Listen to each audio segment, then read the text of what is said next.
Imagine a table. On one side, survival. On the other, damnation. If you eat, you invite disease. If you refuse, you embrace death.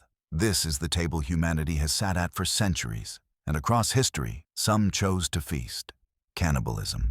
The idea of consuming another human being, whether for ritual, survival, or desire, has been recorded across every corner of the world. But what drives a person to cross this line? Is it desperation, belief, or something far darker?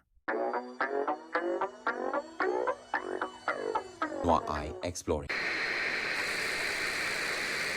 Before we begin the journey through history and horror, let's start with the very first assumed roots of cannibalism. Ancient and ritual cannibalism.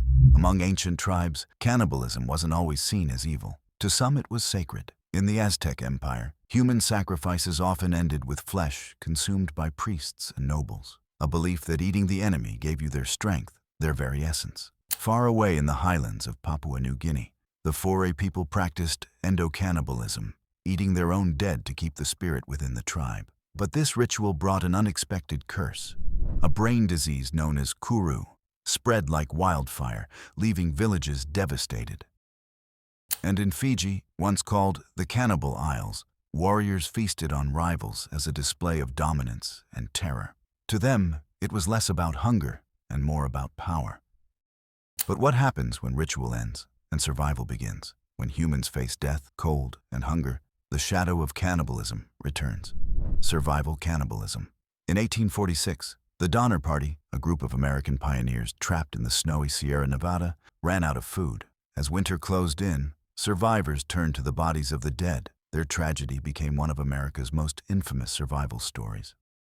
Over a century later, in 1972, a plane carrying a Uruguayan rugby team crashed in the Andes Mountains. With no rescue in sight, survivors made an unthinkable decision: eating the frozen bodies of their teammates.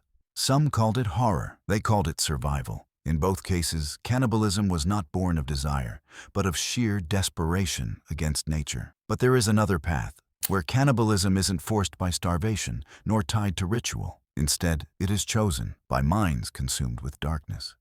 Criminal and serial killer cannibalism. Albert Fish, an American serial killer of the 1920s, bragged about consuming his victims, even writing graphic letters to the families. Decades later, Jeffrey Dahmer, the Milwaukee cannibal, lured young men to his apartment, where police discovered remains kept in his fridge and freezer. His crimes shocked the world, not just for the murders, but for what he did after. And in Germany in 2001, Armin Meiwes gained worldwide attention when he found a willing victim online and filmed the entire act of consensual cannibalism, a modern horror story unfolding not in caves or jungles, but on the internet. And yet, beyond rituals, beyond survival, beyond crime, one question remains. Why does cannibalism disturb us so deeply? Science suggests it's partly biological. Human flesh carries prions, proteins that can infect the brain, causing fatal diseases like Kuru or Creutzfeldt-Jakob. But the stronger force is psychological. Across cultures, eating human flesh represents the ultimate taboo. It crosses a line between human and monster, life and death. It terrifies us because it asks a question we don't want to answer.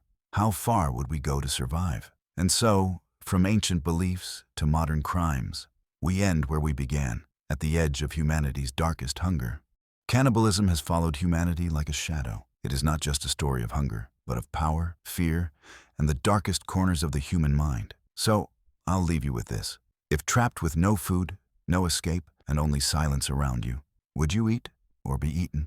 If this story intrigued you, like, comment, and subscribe for more journeys into the unknown.